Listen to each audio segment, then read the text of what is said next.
tone is for immediate. Evening, folks. You're listening to WHAINT Radio. Welcome to the Holler, friend. I'm Jonah, your voice for the night. Wherever you're listening from tonight, I'm mighty glad you found your way here. Got yourself settled in?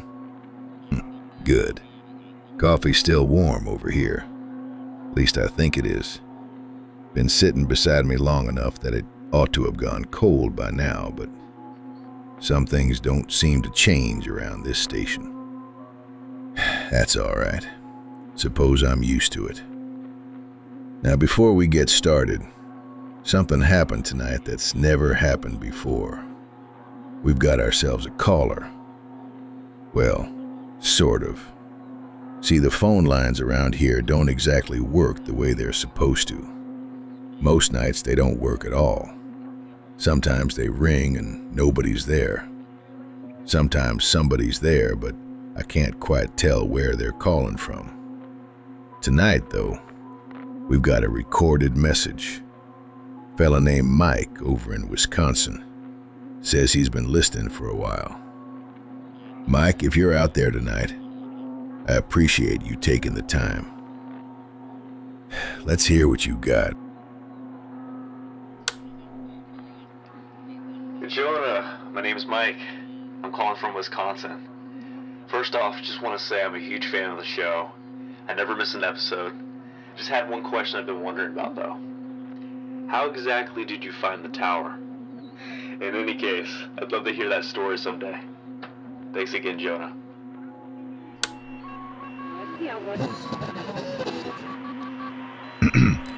Well, Mac, first off, thank you kindly.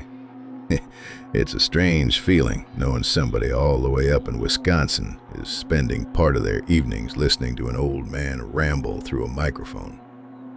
Never would have imagined that.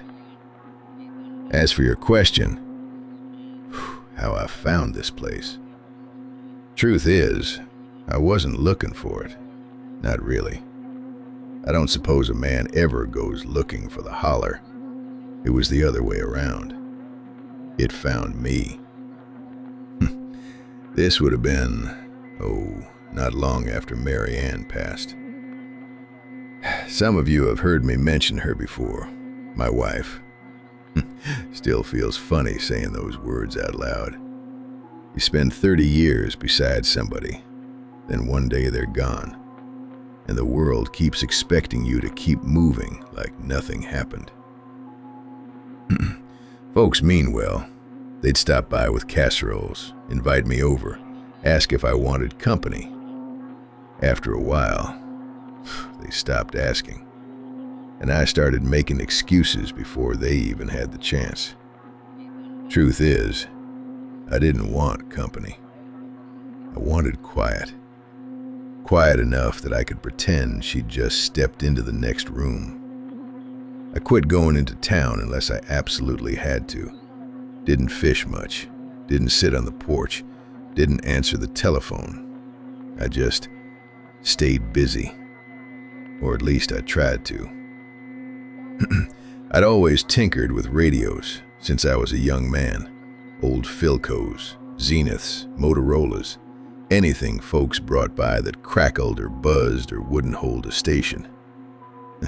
After Marianne, that became just about the only thing I did. People would leave broken radios on my porch. I'd fix them. Sometimes I wouldn't even charge them. Just liked having something that needed me.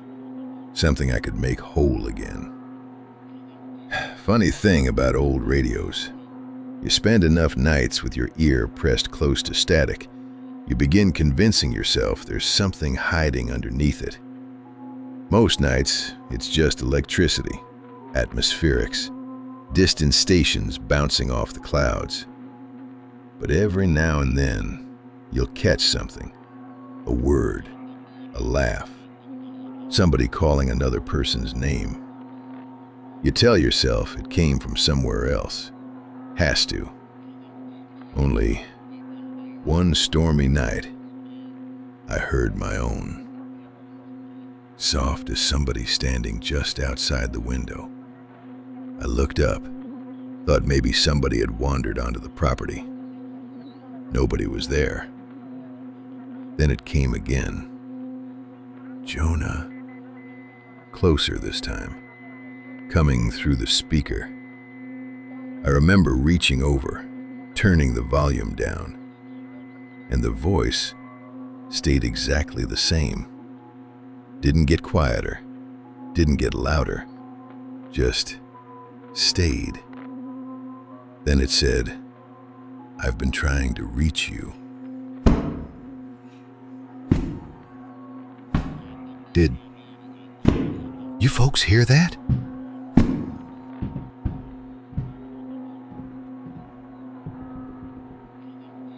Well now, that's new. Sounds like I've got company up on the roof. Little footsteps. Too light for a person. Too heavy for a squirrel.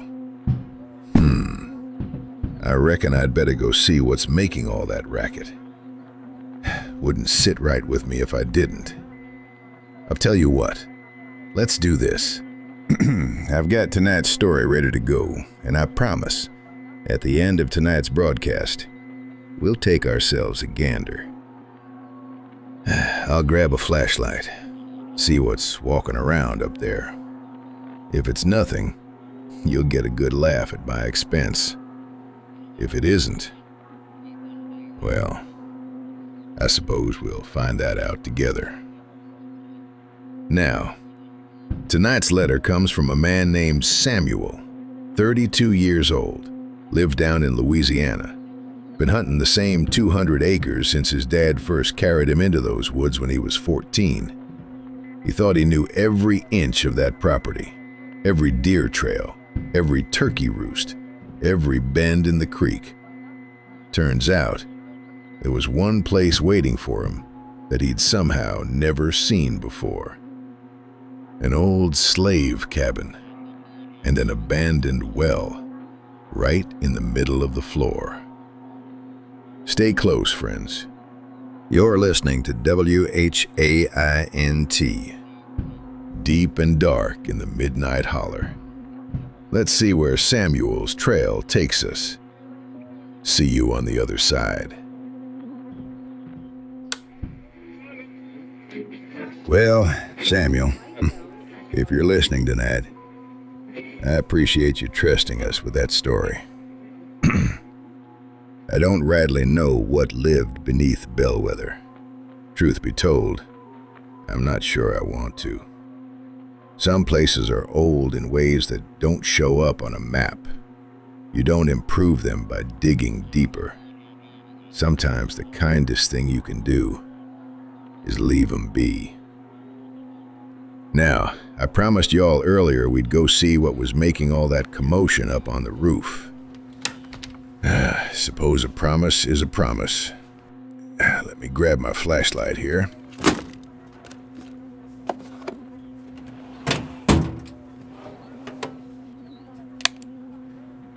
Still works. That's encouraging.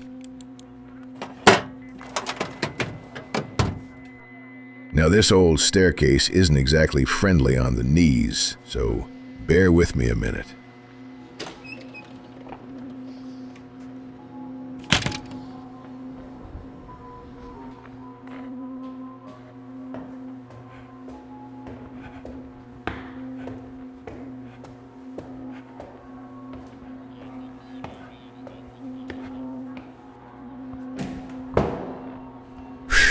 Mercy. Bit cooler up here than I expected. We got a nice breeze tonight. You can probably hear the tower cables humming. They do that when the wind comes out of the west. Now, let's see what decided to land on my roof.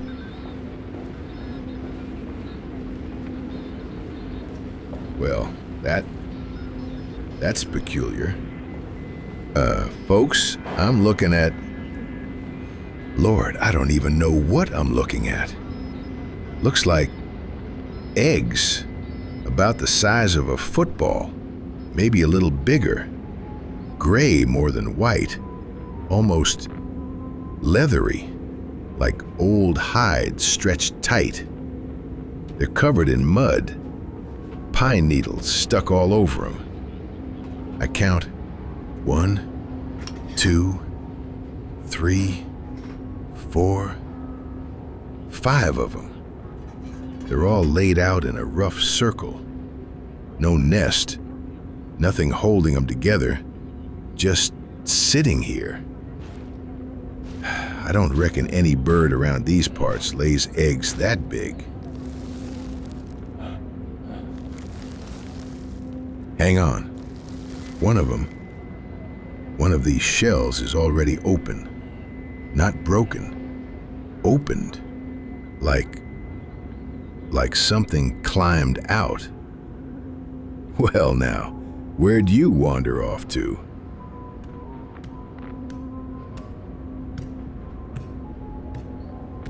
You folks hear that? Thought I imagined. No, that's real. Sounded like, almost like somebody tapping 2 little rocks together. Hold on, let me look around here. Nothing by the tower. Nothing around the vent. Wait, there you are. Well, aren't you different? There's some kind of little critter over here, hiding behind the air conditioning unit. About maybe 2 feet tall. Hard to tell from where I'm standing. Big ears, real big. Almost too big for its head. Looks like it's trying to stay tucked behind the unit. Only its eyes are peeking around the corner.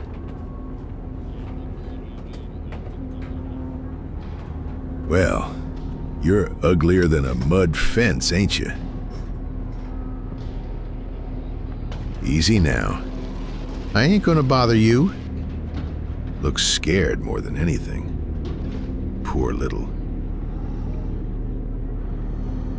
Folks, one of the eggs just split open.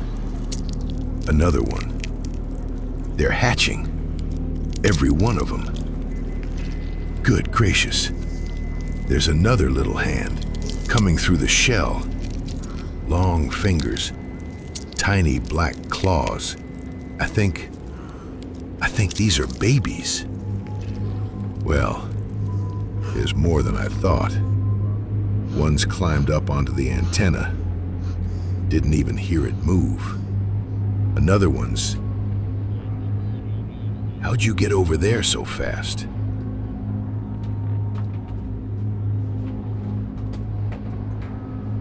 They're looking at each other, clicking, like they're talking. Now hold on. Easy. Easy now. I'm just gonna back toward this door. Nice and slow. Y'all stay right where you are. Nobody needs to get excited.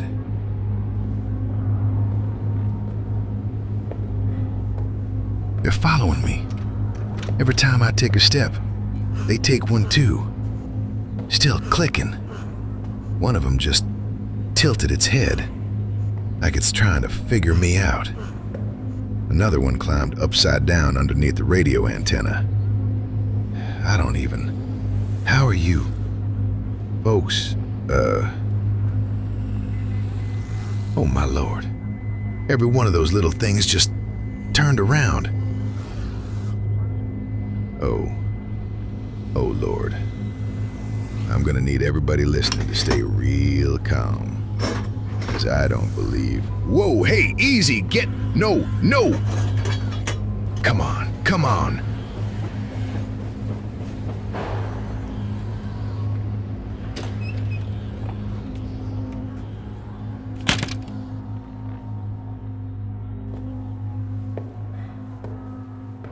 Folks, I think we're gonna call it a night.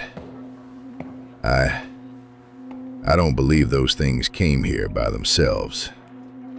Whatever dropped those eggs may still be up there.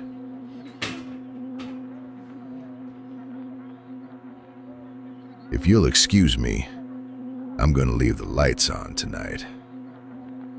Until next time, this is Jonah from WHAINT Radio. Good night, folks. Rain was coming down like judgment on a road I know too well. Grandma warned me about the music that comes calling out of hell. Don't you chase no song through timber. Don't you answer when it's near. But the dial turned against my fingers, and a voice come through so clear. Oh, radio, where the holler never sleeps. A red light in the pine trees, a promise I can't keep. I followed what was singing, followed what I couldn't see. Now the tower's got my number, and the tower's got me.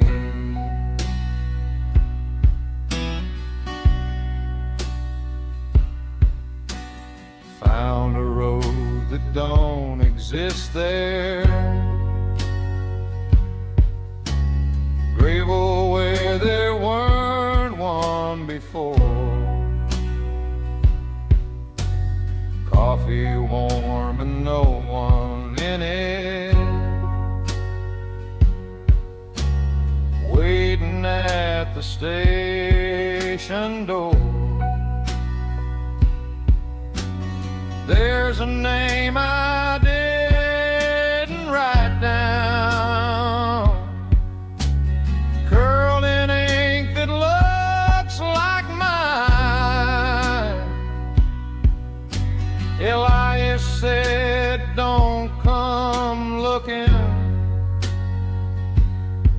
I came looking anyhow one time. Oh, ain't radio where the holler never sleeps. A red light in the pine trees, a promise I can't keep. I followed what was singing, followed what I couldn't see. Now the tower's got my number, and the tower's got